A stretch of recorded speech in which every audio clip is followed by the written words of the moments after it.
Algorithm analysis का ये course है जो कोरमैन साहब की बुक है। सेकंड जो उसका एडिशन है उस पे बेस्ड है। और इससे पहले कि हम आगे बढ़े, ये चीजें इंडक्शन और एसिम्प्टोटिक नोटेशन आज हम देखेंगे। और ये जो कोर्स है ये एक इंट्रोडक्शन है किस तरीके से आप डिजाइन करेंगे और एनालिसिस करेंगे एल्गोरिथम की। ध्यान दीजिएगा कि हम केवल एल्गोरिथम की बात करेंगे, इसमें कई जगह डेटा स्ट्रक्चर भी यूज होगा, लेकिन ये जो कोर्स है इसका जो मेन मुद्दा है वो एल्गोरिथम का डिजाइन और उसकी एनालिसिस है। कि एनालिसिस अभी बहुत ज्यादा डिस्कस करने वाले हैं हम इस सेशन में। ये कोई लैब नहीं है, कोई प्रोग्रामिंग कोर्स नहीं है, और ना ही ये कोई मैथ का कोर्स है। और जैसे मैंने आपको अभी बताया कि इंट्रोडक्शन टू एल्गोरिथम जो कोरमैन लिजरसन रिवेस्ट और स्टीन द्वारा है, second edition book. Third edition भी इसी तरीके से है, कुछ ज्यादा उसमें चेंज है नहीं, और जो भी चेंज होगा मैं आपको बताऊंगा। उसमें एक बहुत अच्छा रेफरेंस है जो आपके पास होना चाहिए। इसी बुक को हम देखेंगे, इसी बुक को हम फॉलो करेंगे, क्योंकि ये बुक बहुत सारी यूनिवर्सिटीज में, कॉलेजेस में चलती है। और फिर हम इस बुक को लेते हुए, इसके कंटेंट को लेते हुए हम एल्गोरिथम की एनालिसिस और डिजाइन पे ध्यान देंगे। तो इंडक्शन क्या होता है, सबसे पहले जानिए इंडक्शन क्या होता है। मैथमेटिक्स क्लास में आपने, मुझे लगता है कि अगर शायद 11th क्लास में आपने पढ़ा होगा इसे। अब ये इतना इंपॉर्टेंट क्यों है?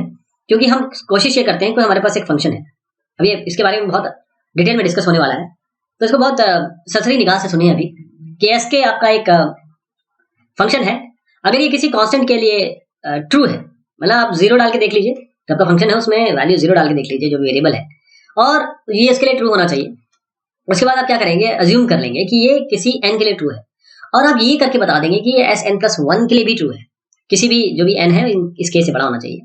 तो हम ये कह देंगे कि ठीक है Sn, क्योंकि हमने इसको जीरो के लिए भी देख लिया, फिर हमने ये मान लिया कि Sn है और Sn+1 वहां से इजाद भी कर लिया, निकाल भी लिया, तो हमने कहा कि Sn ट्रू है, हमेशा ट्रू रहेगा, ये मतलब ये फंक्शन जो है ट्रू है, वैलिड है। अब इसमें हमारा क्लेम ये रहा कि Sn या कोई भी फंक्शन, Sn पे मत ध्यान दें आप, इस पे ध्यान दें कि कोई फंक्शन ट्रू है।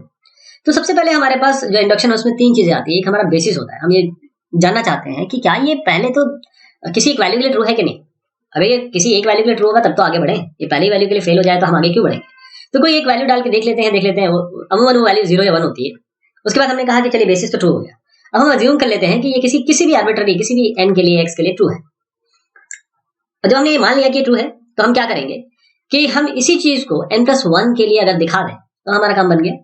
अगर आपको ये सब चीजें समझ में नहीं आई तो let us take an example. हम एक एग्जांपल ले लेते हैं। ये फर्स्ट n नेचुरल नंबर्स का एडिशन है 1 से लेकर n तक। अगर हम इसको ऐड करें तो हमारे पास जो फॉर्मूला बनता है वो n+1/2, यानी अगर n आप जैसे 6 तक कर लें तो आपको करना क्या होगा, 6 × 6 + 1/2 आप करके देख लीजिए, ऐड करके, तो आपको यही आ जाएगा 6 × 7/2। तो 7 6 42 डिवाइड 2 यानी कि 21। अगर आप 1 से लेकर 6 तक ऐड करेंगे तो आपको यही वैल्यू मिलनी चाहिए। लेकिन हम इसको इस तरीके से प्रूव नहीं करेंगे। हम कोशिश करेंगे कि इसमें हम अपना इंडक्शन का फॉर्मूला यूज करें, इंडक्शन की तकनीक यूज करें। इंडक्शन जैसे शाब्दिक अर्थ इसका ये होता है कि एक से दूसरे पे असर, हमने इलेक्ट्रोमैग्नेटिक्स वगैरह में ये पढ़ा हुआ है। तो बेसिस इसमें क्या होगा कि हम इस जगह पे इस फंक्शन में n = 0 रख देते हैं। देखिए क्या आता है, यहाँ पर 0 आएगा या 0+1 आ जाएगा, यहाँ 2 हो जाएगा। तो इसका हुआ मतलब क्या, 0 आ गया। तो कोई वैल्यू अगर 0 है, 0 को 0+ है, अगर यहाँ पर 0 रख दिया हमने तो हमारे पास 0 वैल्यू आ गई, तो ये तो ट्रू हो गया। अब इंडक्टिव हाइपोथेसिस में हमने कहा कि चलिए 1 से लेकर n तक जो एडिशन बोला है, ये मान लीजिए n+1/2, हम इसे ट्रू मान लेते हैं। वी हाइपोथेसाइज, हम इसको मान लेते हैं। और अगर हम ये मानने के बाद अगर ये यहाँ पर एक n+1 जोड़ दें, जैसे कि यहाँ पर जोड़ा हुआ है, यहाँ तक तो ठीक है, ये तो हम मान ही रहे हैं कि ट्रू है। अगर इसके आगे हम n+1 जोड़ दें और हम किसी तरीके से ये दिखा दें कि ये वाली चीज यहाँ पर n+1 आ गया और यहाँ पर भी n+1 आ गया, यानी कि n+1 बाहर और अंदर हो गया n+1+1 यानी कि n+2। अगर ये हम दिखा दें तो हमारा काम बन जाएगा। अगर किसी x के लिए ट्रू है, x+1 के लिए ट्रू है, किसी n के लिए ट्रू है, किसी n+1 के लिए ट्रू है, तो n+1 के लिए ट्रू होगा तो n+2 के लिए हो जाएगा, n+2 के लिए हो जाएगा तो n+3 के लिए हो जाएगा। और फिर बात ये हो गई कि हर एक वैल्यू के लिए ट्रू है तो ये तो फंक्शन सही है, हमने इंडक्शन से प्रूव कर दिया। तो इसमें क्या करते हैं, इन दोनों भागों को अलग कर देते हैं। ये वाला अलग ले लेते हैं, जैसे यहाँ लिया, और इसको अलग ले लेते हैं। इसमें हमने क्या किया कि ये वाली वैल्यू डाल दी, यानी ये हमने जो फंक्शन है, हम तो मान रहे हैं ना कि 1 से लेकर n तक ट्रू है, तो इसकी जगह हम सीधा रिप्लेस कर सकते हैं n+1/2, हमने रिप्लेस कर दिया। उसके बाद हमारे पास n+1 बचा, ये भी यहाँ पर जोड़ दिया। इनको हमने जब रीफॉर्मुलेट किया तो देखा कि हमारे पास ये वैल्यू आ गई। ये आपके सामने है, इसको ध्यान से देखिएगा। कुछ नहीं किया, इसको रीअरेंज किया है। n+1 केवल कॉमन ले लीजिए आप दोनों में से, आपको ये वैल्यू मिल जाएगी। तो अल्टीमेटली n+1 कॉमन लिया तो ये क्या हो गया, n+1, ये n+1+1, यानी कि n+1 अगर हम अलग ले लें, इसको हम k मान लें और इसको k+1 मान लें, k+1 1/2, ये तो यही हो गया ना, ये चीज आ गई। तो हमने किसी k के लिए या किसी n के लिए ट्रू माना, n+1 के लिए भी ट्रू हो गया। तो ये हमारी इंडक्शन हाइपोथेसिस हो गई। थोड़ा सा एक और एग्जांपल लेते हैं, थोड़ा सा वैलिड एग्जांपल। अगर हमको ये है a टू द पावर 0 और से लेकर a की पावर 1 एन यहाँ से लेकर यहाँ तक इसका एडिशन ये होता है, ये हमको एक इक्वेशन दी हुई है, एक फॉर्मूला दिया हुआ है। इक्वेशन का एडिशन जो है समेशन है वो ये वैल्यू आएगी। ए नॉट इक्वल टू 1 होना चाहिए, अगर ए 1 हो गया तो डिवाइडेड बाय 0 हो जाएगा, जो कि इनफाइनाइट होता है, जो हम कभी डिफाइन नहीं कर सकते। तो हम इस वैल्यू के लिए इसे चेक नहीं करेंगे। तो यहाँ पर हम क्या करते हैं कि ए टू द पावर 0 यानी कि हम बेसिस फंक्शन यूज करते हैं। इस फंक्शन में आप क्या करिए, एन की जगह 0 डाल दीजिए, तो क्या आ जाएगा आपके पास, देखिए ये डाल के देखिए, ए की पावर 1 हो जाएगा, एन की जगह 0 डालिए, तो एन तो क्या ए की जगह तो 0 डालेंगे तो a minus 1 by a minus 1 दोनों कैंसिल आउट हो जाएंगे, आपका 1 आ जाएगा। तो ए की पावर 0 क्या होता है, किसी भी वैल्यू की पावर 0 1 होती है, तो ये तो प्रूव हो गया। इंडक्शन हाइपोथेसिस क्या कहता है कि मैं ए टू द पावर 0 से लेकर ए की पावर 1 को मैं ये मान ही लूं, मतलब इस इक्वेशन को मैं ट्रू मान लूं, और मैं एक चीज और जोड़ दूं, a to the power n plus 1, जो मैंने यहाँ पर जोड़ दिया, ये मेरे पास ट्रू है, यहाँ तक ट्रू है, और ये मैंने जोड़ दिया। लेकिन मुझे ये पता है कि मैंने तो इसको सही माना हुआ है, तो मैं इसकी जगह रिप्लेस कर सकता हूँ, ये वाली मैंने ये वाली रिप्लेस कर दी और इसके साथ a to the power n plus 1 जोड़ दिया। जब मैंने इसे जोड़ा और मैंने कॉमन लिया ए की पावर n प्लस 1, तो ये आ गया। अब ये क्या चीज है, ये तो n प्लस 1 के लिए ट्रू हो गया, ये n के लिए ट्रू, n प्लस 1 के लिए ट्रू था, ये n प्लस 2 के लिए ट्रू हो गया, यानी कि मैंने k के लिए माना तो k प्लस 1 के लिए ट्रू हो गया, और ये माना था यहाँ पर, तो यहाँ पर हमने प्रूव कर दिया बाय इंडक्शन कि अगर ये किसी n के लिए ट्रू है तो n प्लस 1 के लिए भी ट्रू होगा, किसी k के लिए ट्रू है तो किसी k प्लस 1 के लिए ट्रू हो गया, तो बस हमारा काम बन गया।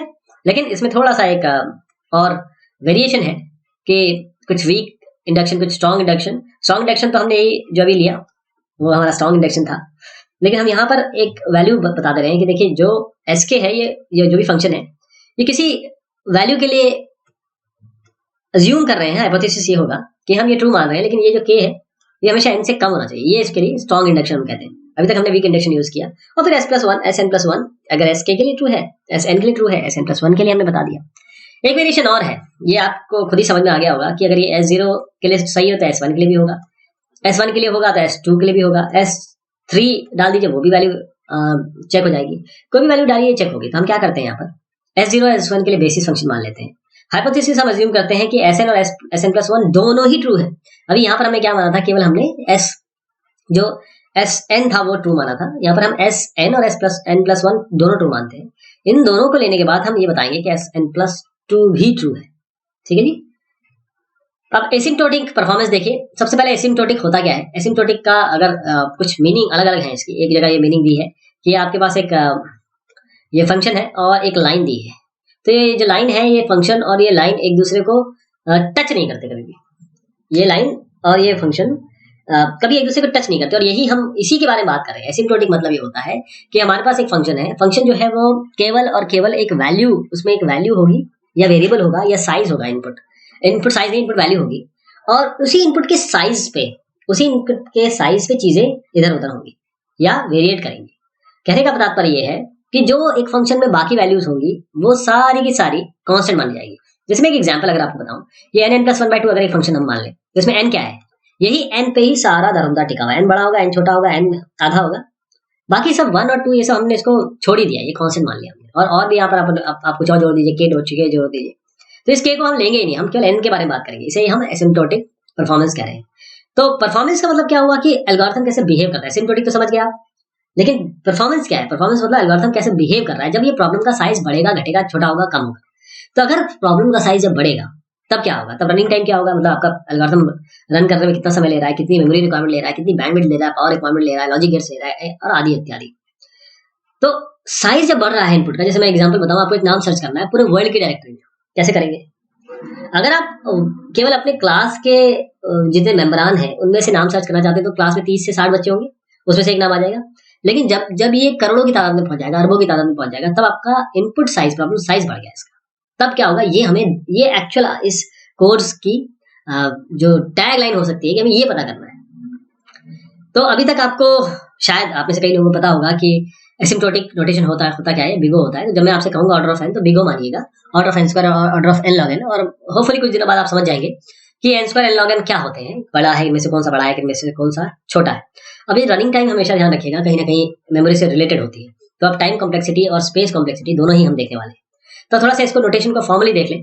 पहली चीज ये समझ लीजिए कि एल्गोरिथम ऑफ एनालिसिस जब हम करेंगे तो हमारे पास कुछ प्री मेड रेजोल्यूशंस हैं, यानी कि आपको भी यही फॉलो करना है, मैं भी यही फॉलो करूंगा। क्या चीज है कि हम एक कंप्यूटेशनल मॉडल ऑलरेडी एक होगा, उस यानी कि हमने दिमाग में सोच लिया कि कंप्यूटेशनल मॉडल कुछ इस तरीके से होगा। कैसे होगा, एक generic unique processor random access machine हम रैम मान रहे हैं जिसमें एल्गोरिथम चल रहा है। सारे जो मेमोरी है वो इक्वली एक्सपेंसिव है, कोई भी मेमोरी को एक्सेस करेंगे सब उतने ही एक्सपेंसिव है, उतना ही टाइम लगेगा उसमें, उतनी मेहनत लगेगी। कोई कॉन्करेंट ऑपरेशंस नहीं हो रहे हैं, और सारे जो रीजनेबल इंस्ट्रक्शंस है, जो इंस्ट्रक्शन की संज्ञा जिन्हें दी जा सकती है, वो सारे के सारे यूनिट टाइम ले रहे हैं, यानी कि एक टाइम ले रहे हैं, कांस्टेंट टाइम ले रहे हैं। जब हम फंक्शन कॉल्स करेंगे तो स्पेसिफिकली आपको बताएंगे। इसी तरीके से कांस्टेंट वर्ड साइज होगा, अगर 8 बाइट है और से 16 है, 32 है, वो सारे के सारे फिक्स्ड रहेंगे। हाँ, अगर हम एक्सप्लिसिटली कोई बिट को मैनिपुलेट कर रहे हैं तब आपको बताएंगे। इनपुट साइज, जैसे मैंने अभी आपको बताया टाइम एंड स्पेस कॉम्प्लेक्सिटी, तो ये टाइम और स्पेस कॉम्प्लेक्सिटी है, यही हमारी एनालिसिस है। हमको टाइम देखना है इसका कि कितना ज्यादा ले रहा है, उसको कम करने की कोशिश करनी है। स्पेस जितना ज्यादा ले रहा है उसको हम कम करने की कोशिश करनी है। स्पेस आजकल प्रॉब्लम है नहीं, इसलिए टाइम की कॉम्प्लेक्सिटी की ज्यादा बात होगी। जैसे आप एग्जाम्पल लीजिए कि कोई इनपुट साइज है, जैसे सॉर्टिंग कर रहे हैं, मल्टीप्लिकेशन कर रहे हैं, तो ये जो टाइम और स्पेस कॉम्प्लेक्सिटी है किसकी फंक्शन होगा? ये इसी इनपुट साइज के होगा। जो आप सॉर्टिंग में आप 10 वैल्यू दे रहे हैं, 1000 वैल्यू दे रहे हैं, 1 लाख वैल्यू दे रहे हैं, उनकी सॉर्टिंग करनी है। जो वैल्यू आप दे रहे हैं वही उसी की हम कॉम्प्लेक्सिटी निकालेंगे कि भाई अगर ये एल्गोरिथम 10 के लिए इतना टाइम ले रहा है, 1 लाख के लिए इतना टाइम ले रहा है, 1 करोड़ के लिए इतना टाइम ले रहा है, तो बेटर है कि या खराब है? हम छोटी वैल्यूज पे ध्यान नहीं देंगे। और इनपुट साइज, इनको कैरेक्टराइज कैसे करें? अगर आप सॉर्टिंग कर रहे हैं तो नंबर ऑफ इनपुट आइटम्स हो जाएंगे, मल्टीप्लिकेशन कर रहे हैं तो जितने बिट्स हो जाएंगे, total number of bits. Graph अगर हम डील करें तो ग्राफ में तो ऐसा कुछ होता नहीं, नोड्स और एजेस होते हैं, इनको हम इनपुट साइज लेंगे। अब रनिंग टाइम की बात करें तो जितने स्टेप्स एग्जीक्यूट हो रहे हैं हम उनको रनिंग टाइम बोलेंगे। अब फंक्शन कॉल आएगी उसके बारे में अलग से बताऊंगा। जैसे एक लाइन है, लाइन की इक्वेशन है y = mx + c या b, ये फ़ारेनहाइट वाला, फ़ारेनहाइट सेल्सियस वाला फॉर्मूला है। ये सिंपल दो फंक्शन का एडिशन है। इस टाइप के फंक्शन हमारे पास आएंगे, इनको हम डील करेंगे, देखेंगे कि इसके एनालिसिस करके कि ये एल्गोरिथम या ये लाइन कितना समय ले रही है। एग्जैक्ट अगर होना हो तो मैं आगे आपको बताऊंगा। तो अल्टीमेटली मैं इस बात से यहाँ पर समाप्त करता हूँ। जो सबसे इंपॉर्टेंट बात है आज की, वो ये है कि एक एनालिसिस हम करेंगे वर्स्ट केस का, एवरेज केस का, बेस्ट केस का भी करेंगे। लेकिन बेस्ट केस मैंने इसलिए नहीं यहाँ पर दर्ज किया है क्योंकि जब बेस्ट केस है तो हमें बेस्ट से ज्यादा ध्यान नहीं है, ज्यादा हमें मतलब नहीं है। हमारा जो मेन मुद्दा है वो है वर्स्ट केस। ये जब एल्गोरिथम जब चलेगा तो ये वर्स्ट टाइम कितना लेगा, वर्स्ट केस में स्पेस कितना लेगा। तो हम एक अपर बाउंड बनाना चाह रहे हैं रनिंग टाइम का, यानी कि जो मैंने एसिम्प्टोटिक परफॉर्मेंस बताया था आपको, हम एक ऐसी लाइन खींचना चाह रहे हैं जिसके ऊपर ये कभी भी ना निकले, बस ये छुए भी ना, बस इसके नीचे ही रहे। तो ये जब नीचे रहेगा तो हम कह सकते हैं कि हमारे पास ये लाइन जो है या ये फंक्शन जो है ये अपर बाउंड हो गया। लाइन नहीं, ये तो फंक्शन हो जाएगा। देखिएगा आगे चल के n स्क्वायर तो फंक्शन होता है ना, और n log n भी फंक्शन होता है, तो उसके नीचे रहेगा ये। तो हम एक अपर बाउंड बताना चाह रहे हैं और एब्सोल्युटली गारंटी के साथ बताना चाह रहे हैं कि देखिए साहब ये इसका वर्स्ट केस है। एवरेज केस का मतलब ये होता है कि जब आप एक्सपेक्टेड रनिंग टाइम भी आपको प्रोवाइड करता है, देता है, और थोड़ा सा केयरफुल आपको इसमें रहना पड़ेगा कि एवरेज क्या है। जब एवरेज का मतलब ये है कि जब इक्वली लाइकली इनपुट्स दे रहे हैं रैंडम और रियल लाइफ इनपुट दे रहे हैं, तब आप एवरेज केस निकालने की कोशिश करेंगे। लेकिन हमारा मुद्दा जो है, हमारा जो मेन एम है, वो हमारा वर्स्ट केस ही रहेगा। तो ये पहला आपका इंट्रोडक्शन हुआ कोरमैन एल्गोरिथम एनालिसिस का। इसके आगे बहुत सारी चीज आनी बाकी है। बहुत शुक्रिया, बहुत मेहरबानी आप सबकी।